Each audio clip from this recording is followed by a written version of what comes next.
untuk pajak natura ini, apakah pajak natura hanya diberlakukan begitu atau ditagihkan kepada perusahaan swasta, karyawan swasta, atau juga kepada pegawai lain, artinya ASN, PNS begitu Bu?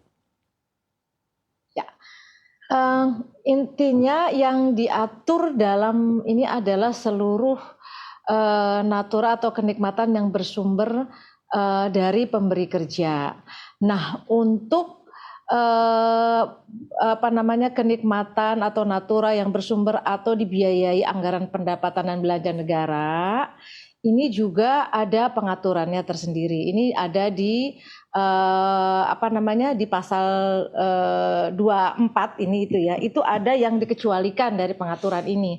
Kenapa untuk yang bersumber dari APBN yang diterima oleh pegawai, oleh ASN gitu ya dikecualikan, karena memang ini ada aturan atau pengaturannya tersendiri selama ini gitu ya. Jadi untuk ASN ini ada pengaturannya sendiri dalam APBN. Tapi yang diatur, apa namanya, diatur dalam PMK 66 ini adalah khususnya untuk karyawan selain, ASN. Jadi ASN ini diatur sendiri di PP nomor 55 tahun 2022 ini pengecualiannya. Begitu Mbak Sinta.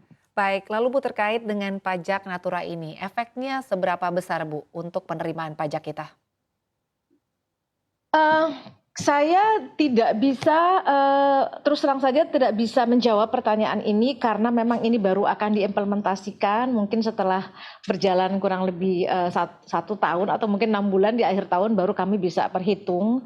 Tapi intinya Mbak Sinta yang ingin saya sampaikan adalah karena ini pengaturan ini bukan pengaturan baru, kami hanya menegaskan, apa namanya, pengaturan yang sudah ada dengan pengecualian-pengecualian yang juga memang sudah, selama ini sudah diberikan juga kepada fasilitas-fasilitas kantor itu gitu ya yang, tadi saya sudah sampaikan.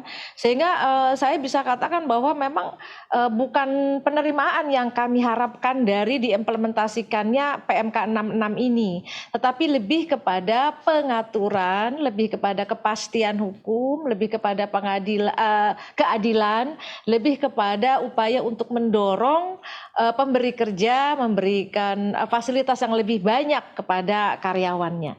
Begitu Mbak Sinta. Baik Bu, lalu untuk target sendiri ya Bu, dari pelaksanaan dan juga efektivitas pajak natura ini berlakunya ini akan dimulai kapan Bu? Ya, sebetulnya akan berlaku mulai 1 Januari sebenarnya. Ya diterima jadi 1 Januari cuma, kalau untuk yang dari 1 Januari dengan sampai 1 Juli tadi sudah saya sampaikan, itu dilaporkan sendiri gitu ya. Kemudian kalau yang tanggal 30 Juni yang, apa namanya, dan seterusnya itu akan dihitung dan dibayarkan oleh, pemberi kerja, gitu ya. Baik Bu Dwi, terkait dengan kewajiban untuk membayar pajak natura ya Bu bagi perusahaan swasta, pegawai swasta. Apakah ada sanksi Bu jika kemudian begitu ada pihak-pihak yang memang tidak mematuhi aturan tersebut? Sanksi khusus tidak ada, artinya ya ini sesuai dengan ketentuan yang berlaku saja, mengacu kepada ketentuan yang berlaku bahwa kalau, misalnya tidak membayar pajak, ya ada sanksi administrasinya, kalau lupa ya ada sanksi administrasinya, jadi tidak ada sanksi khusus. Baik Bu. Lalu Bu terkait dengan Pak Presiden dan Bu Kementerian Keuangan yang mengatakan bahwa mewanti-wanti nih Bu, kondisi ekonomi global ya saat ini. Kita lihat memang sangat banyak sekali sentimen begitu ya Bu yang mempengaruhi perekonomian. Tapi tren harga komoditas ini tidak lagi setinggi tahun lalu dan tentunya ini akan berdampak kepada penerimaan pajak Bu. Seperti apa Ibu melihat untuk di tahun 2023 ini Bu Dwi? Ya,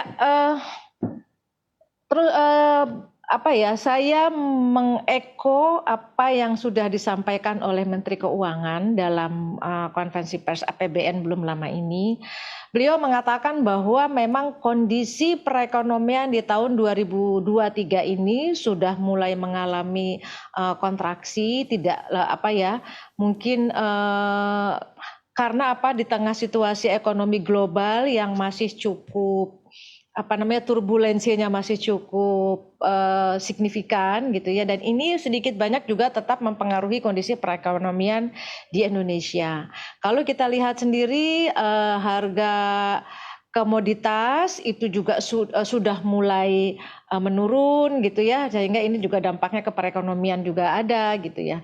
Tapi satu hal yang ingin saya sampaikan bahwa kalaupun tren penerimaan sebagaimana yang disampaikan oleh Bu Menteri itu kelihatan sudah mulai menurun, tetapi masih tumbuh positif. Pemerintah masih optimis bahwa perekonomian di Indonesia masih akan cukup tumbuh dan akan masih cukup baik mempengaruhi ekonomi di Indonesia gitu. Baik Bu, tapi Jadi kalau intinya baik. penerimaan pajak pun kami tetap optimis gitu ya, tetap optimis berupaya.